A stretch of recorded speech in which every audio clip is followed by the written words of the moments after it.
Candice is a software developer turned systems coach, and she's passionate about learning and growth, and a proud member of Driven Alliance.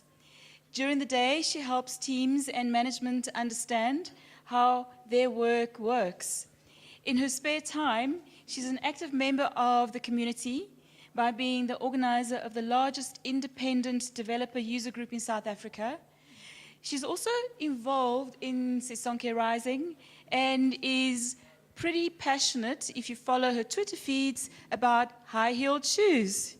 Please welcome Candice Mesk with How We Reduce Delivery Time by 30% Using Mob Programming, a Corporate South African Success Story. Thanks, Regina, and hi, everybody. It's really cool to be here. So, yeah, I couldn't have introduced myself any better. We're going to talk about mob programming today, and I'm going to tell you guys a great story about a team that used mob programming, and they've been using mob programming for about a year now, and they've seen some incredible results. So let's start at the beginning. What is mob programming? Who has heard of mob programming, knows what it is? Okay, looks like about half. Is anyone actually mobbing every day at work? So I know some people who are, and they're sitting over there, and that's the inspiration for this talk today. Okay, so if you've never heard of mob programming, very shortly, it's when a group of people sits around the same workstation solving one problem. I'm going to trip. I'm going to stand here rather, that's better. Okay, so that's what it really is about. But surely that can't be efficient. Everybody's sitting around one workstation solving the same problem. So that is the question that I'm hoping that we can answer today. Okay, so in the next few minutes, what we're going to talk about is how mobbing works. I'm going to talk to you about this team's experiment with mobbing, and then we're going to talk about what we learned. So I can tell you how mobbing works, or I can show you. So pay close attention. That is a hazard. Watch over there.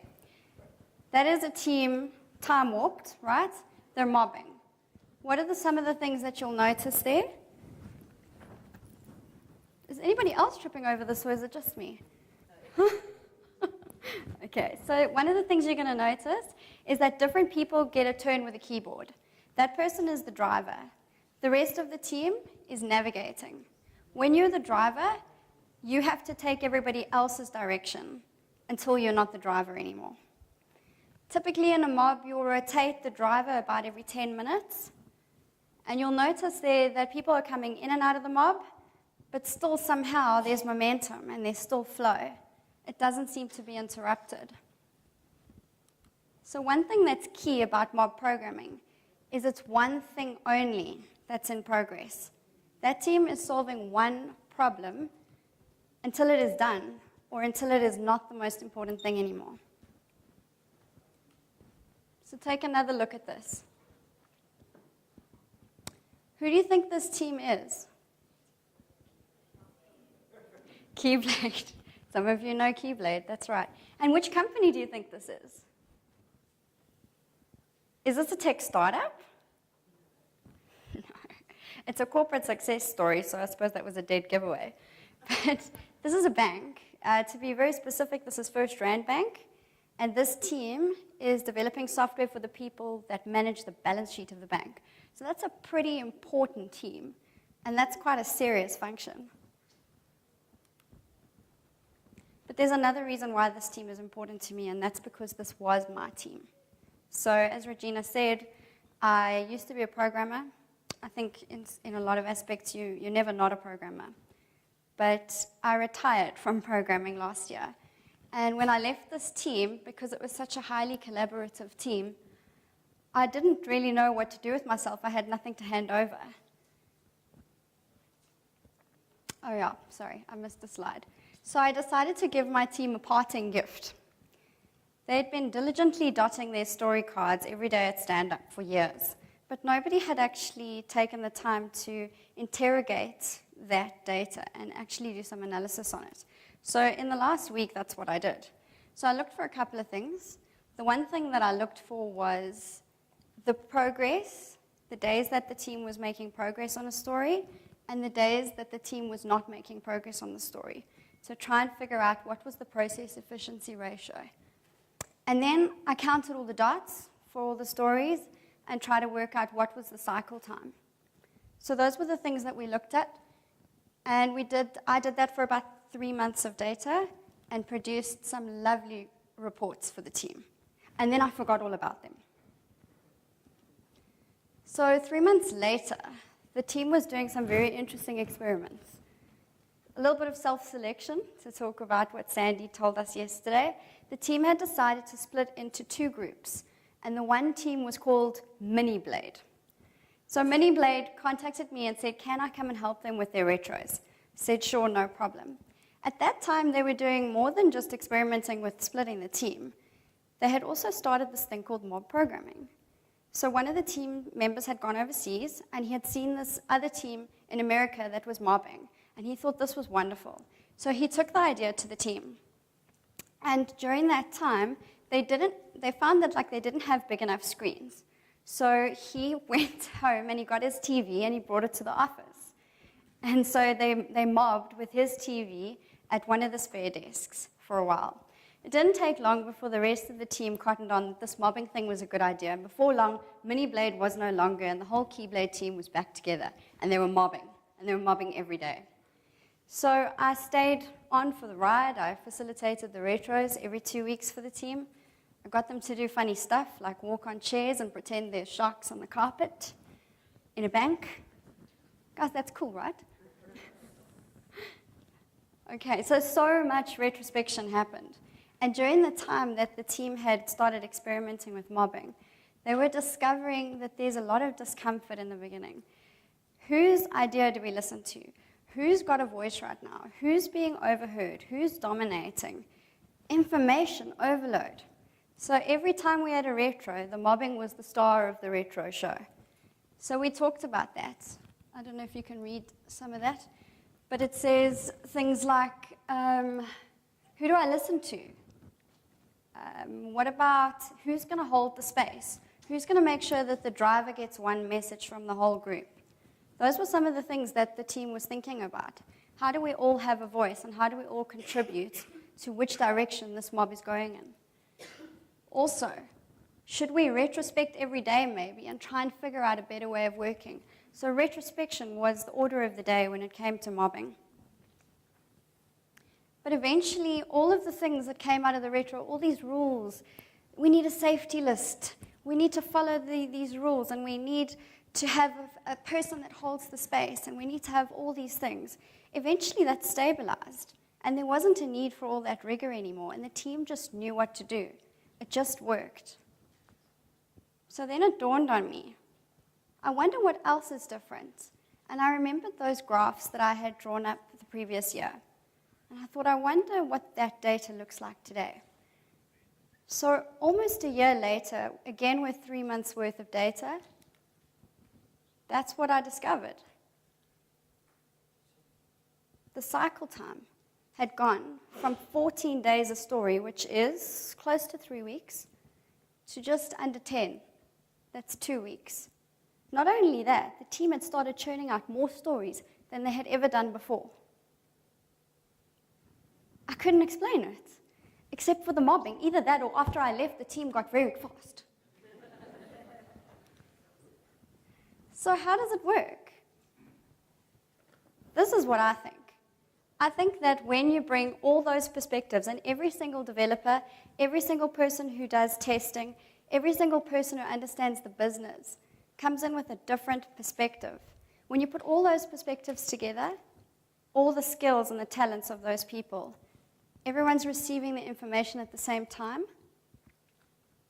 I think that's when you get the best possible solution. And that's the only explanation I can come up with. What's more? Look at the waste, the difference in the waste. That is a graph that shows how the time is allocated to the build cycle. So we didn't notice too much difference in the acceptance part. The people doing the testing are super efficient. But the build part, the part where the code is being written, we noticed that the dead time per user story had also reduced from 40% to around 25%. That makes the team so much more efficient at getting their stuff done. So why is that, do you think? I think it's because if you only have one thing to do, you're going to do it. You're going to minimize your context switching, and you're going to get through that thing.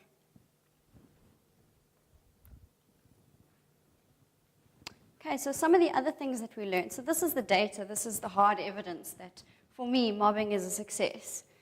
But what are some of the other things that the team discovered? So the first thing I think that's critical here is the team was already in the mindset of collaboration. They were already pairing before they started mobbing. They were already whiteboarding all their solutions long before mobbing happened. This was a team that already wanted to work together, and they were already doing that really well. So mobbing was probably easier than pairing for this team. So the other thing was, in the beginning, you follow the rules. That was extremely helpful for the team. Those rules were the things that they eventually learned they could break. But when you learn something for the first time, it helps to have a recipe. If you look at the Dreyfus model, it says pretty much the exact same thing. Until you get comfortable and you can kind of color outside of those lines. So what were some of these rules? Some of these rules involved who's going to hold the space? Who's going to be the person that makes sure that the driver is getting a clear message for which direction to go in? Remembering that the driver doesn't choose the direction, the navigators do. Other things. I can't read my own font. The driver and the navigator dynamic. That's difficult because everybody has to, in a way, detach themselves from the solution that they would want. We've got to decide together, what are we going to do here? And my idea and your idea, we can't be competing. We have to just choose a direction and go in it. The team also decided on their safety list, their things that they all wanted to agree to when they were mobbing, as well as what is the perfect size of a mob. So if I ask the people that were mobbing from a year ago and I ask the brand new people that have joined in the last 3 months, they both give me the same answer. 4. That's the ideal size of a mob. 3 or 4, to be precise. So what else? Retrospect, retrospect, retrospect. We had to constantly inspect and adapt because it's uncomfortable at first. And there's so much that you have to go through before you get to that period of stabilization. And then the other things that were very interesting was what happens when the team's been mobbing for almost a year and you bring 3 new people into the mix. Wow, that's interesting. So we discovered that that was something that the team had to, again, readjust to and get to a point of stabilization with the new people, which happened a whole lot faster. But in the beginning, I think we have to be cognizant of the fact that there's a probation period. When a new person joins a team, they've got 3 months to show that they're worth keeping. I don't think that we actually spend enough time thinking about what people are going through when they're brand new in a team. So when you're in a mob, there is no star of the show. There's nobody who looks better than anybody else because it's a team effort. So new people are asking that question, am I adding value? Do you think people can see that I'm adding value? They're also kind of figuring out, how do I deal with this information overload? I'm brand new, I'm learning a new domain, and I'm coding with some of the best programmers in Joburg. That's tough. So they're tired, and they're trying their best to look like they're good. So we have to just be okay with that. In the long term, though, 3 months later, all 3 of the new joiners told me the same thing. They can't imagine working any other way.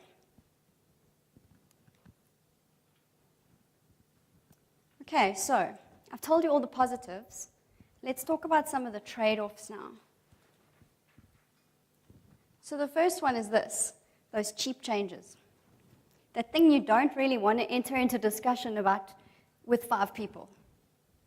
You need to have a space to do those things.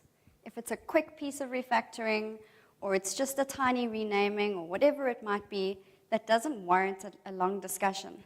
That's not right for the mob. Do that in your own time. What about creative license? Developers are creatives. We're like artists. We have to also have a space to just like try something out, see how it might look. Again, that's not really appropriate for the mob because the mob isn't about your idea. It's about how can we together solve this problem in the best possible way. And lastly, alone time.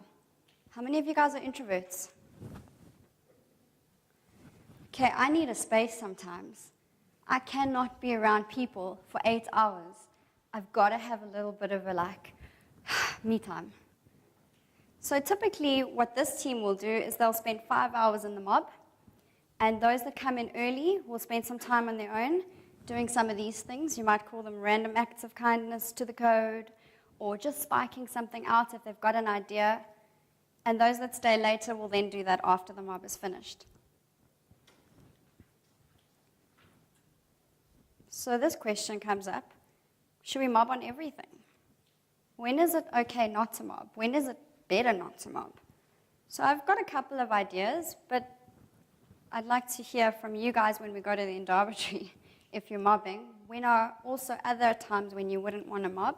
So the first one I have here is research. So when I spoke to some of the people in the team, they told me that it's very difficult when you're researching something. Maybe it's a technical thing that you're researching or it's a business thing. It's very difficult to do that in a mob. Why?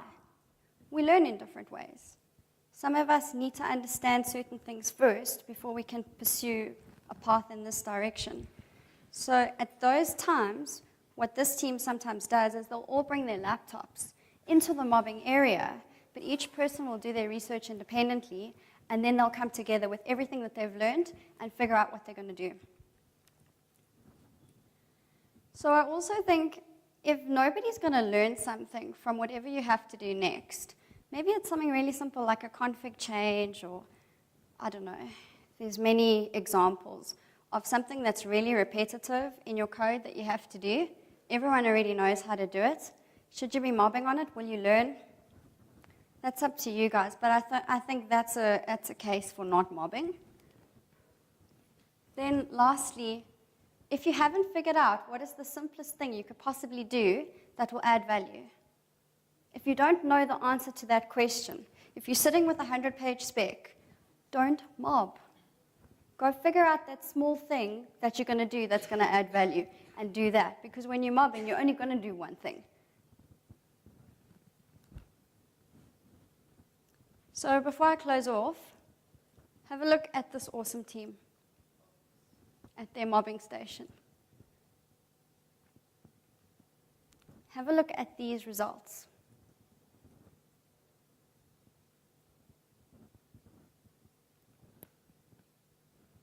And that's my question. Does it look efficient to you now?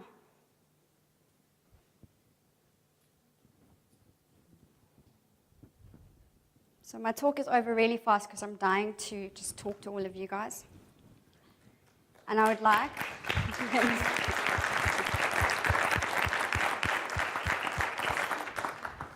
all of you to clap for the Keyblade team.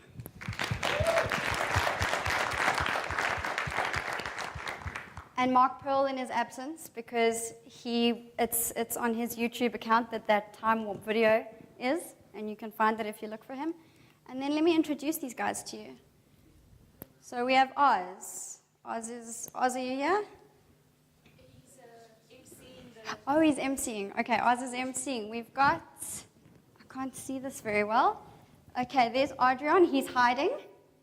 There's Lindo, there's Gareth, there's Ash, Yanku, and Gwen. Okay, let's talk. There's one hand, there's... Right, I just wanted to check, how is this different from pair programming, but just with 4 people over here? Who's talking to me? I There we go. can't see. Oh, hello. How is this different from pair programming is the question. Yeah, It's I mean, just seems pair like- programming, but with 4 people. And just a second question as well is, would you typically allow people to kind of decide who they want to mob with, or would it be more a, you classic team, you already work together, so go? Okay, that's 2 questions, and they're great questions. Is it similar to pair programming? In some ways, yes. Because what you get from pair programming is an increased quality in your outputs, more sets of eyes, and again, the different perspectives. Where it's slightly different from pair programming is pair programming typically happens at the desk of one of those 2 individuals. So you're sharing somebody's personal space.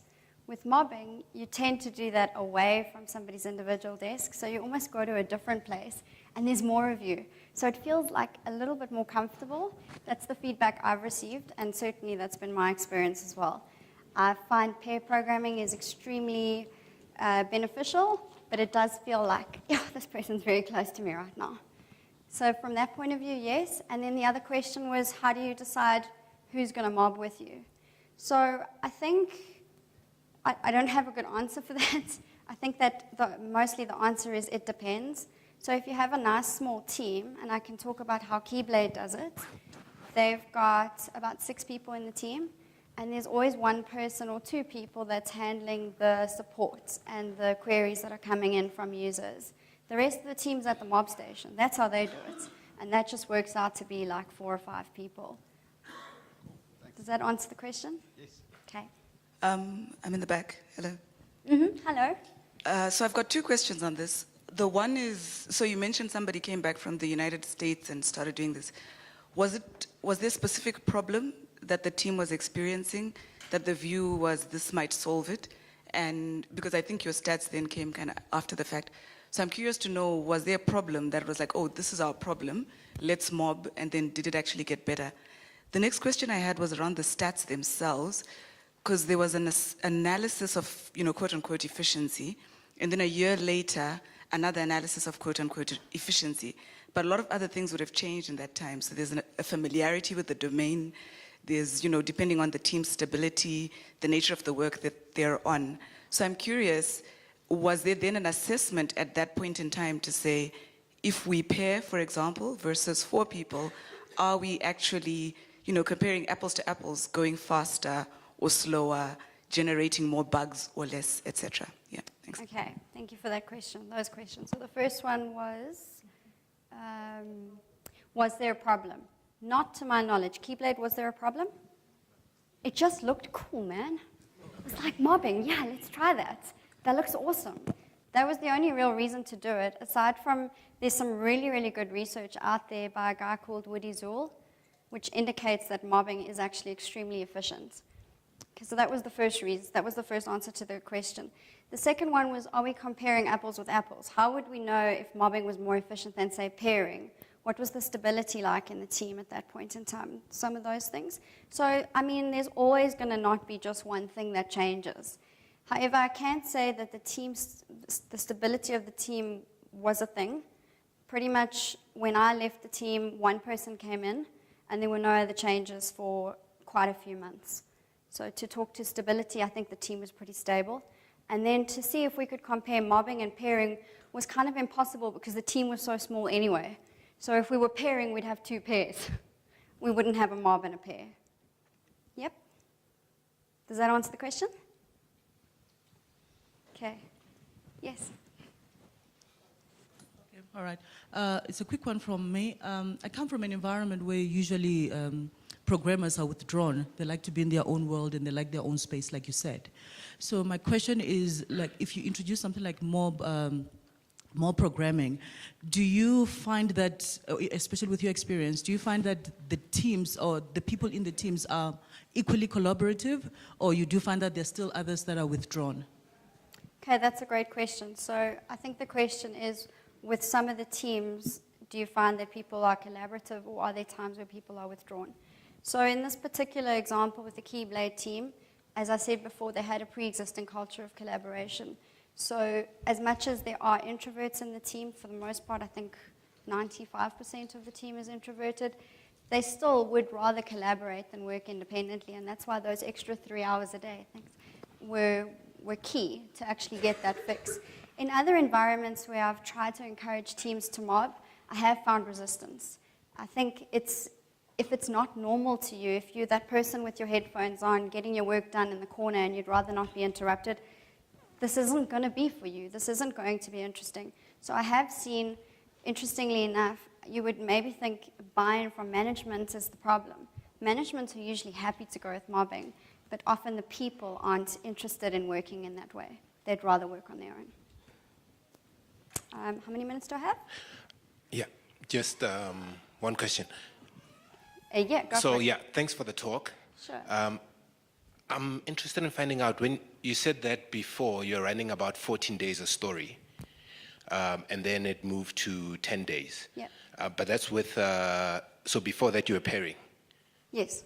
Okay, so with from maybe about 2 to 3 pairs, right? That the team will be working on. And then after that, it's basically one mob. So in terms of efficiency, do you still calculate it the same way? Because then it would mean that in an iteration, you'll get more stories done than in this case. Yes, absolutely. So I think you're asking me if I did anything different in the calculations and if we noticed more stories getting completed. Is that right? Yes, because you'd be now completing their stories, right? We're completing more stories. Okay. So, sorry, you've got a story take about 10 days, and that story will be worked on by a mob. So I think what's key here is that in the previous way of working, there was a higher work in process limit. So it's not like if you could add them all up, you'd get, 3 stories with 10 dots each would be 30 days. It's not like that because they're happening concurrently. So all we were doing there was making a dot on the card for every day that it was still in progress. So it was happening in parallel, if you can imagine it like that. With mobbing, it's one thing. That story starts and finishes before the next thing can start after it. Okay. Am I helping? I think I'll get you offline because I'm not understanding. Okay. Maybe everybody is fine, so. Cool. So on the collaboration piece, in an environment where there isn't much collaboration, would you think that mobbing would increase that collaboration, taking into account that there might be a lot of dysfunction in the team? And then the second one is, how do you get around getting management buy-in for everyone that's included in the mob, not to be 100% busy all the time? Excellent question. So the first one is, if the environment is not one that collaboration is already quite predominant, do we find that collaboration suddenly starts happening? I don't know.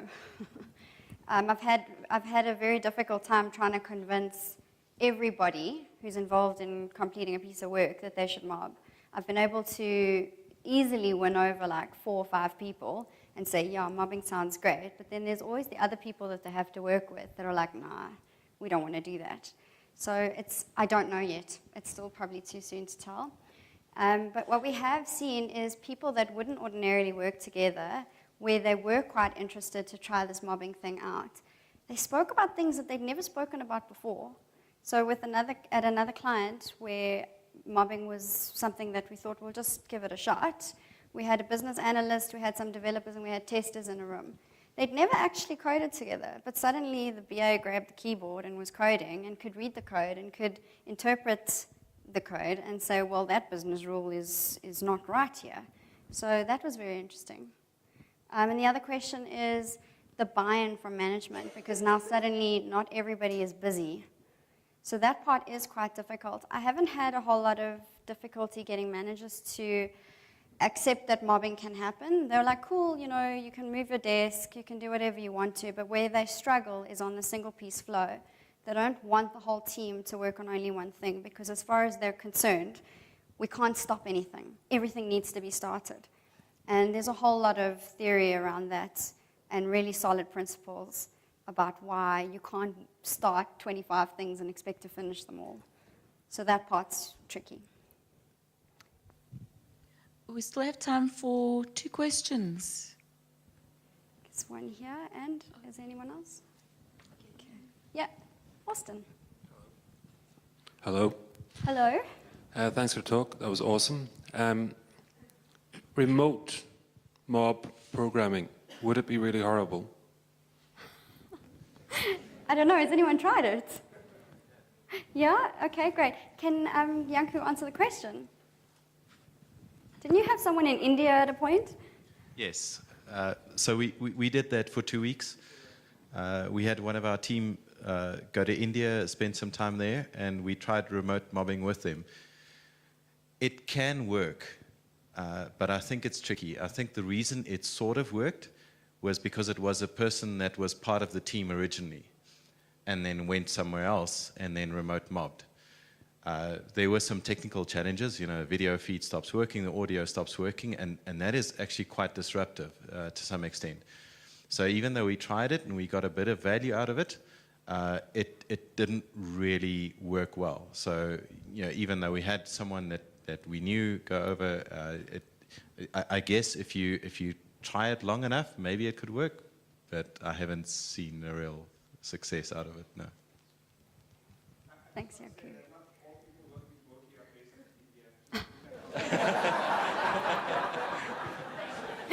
Thank you, Aslam. 100%. Okay, we got a last question. Thanks, Candice. So just from a skills perspective, you sort of talking about 4 people that are part of the mob. Are they all developers developing on a specific line of code? And where are the business analysts and the designers and everybody else in that team? That is such a super question. This is a truly cross-functional team. Yes, they have testers, and the testers do join the mob. So it's predominantly developers that are in the mob and or testers. I mean, the other way around. Okay, so there are no analysts, there's no project manager, there's no design people. This team every single person wears many hats, and that's part of what makes it so magical.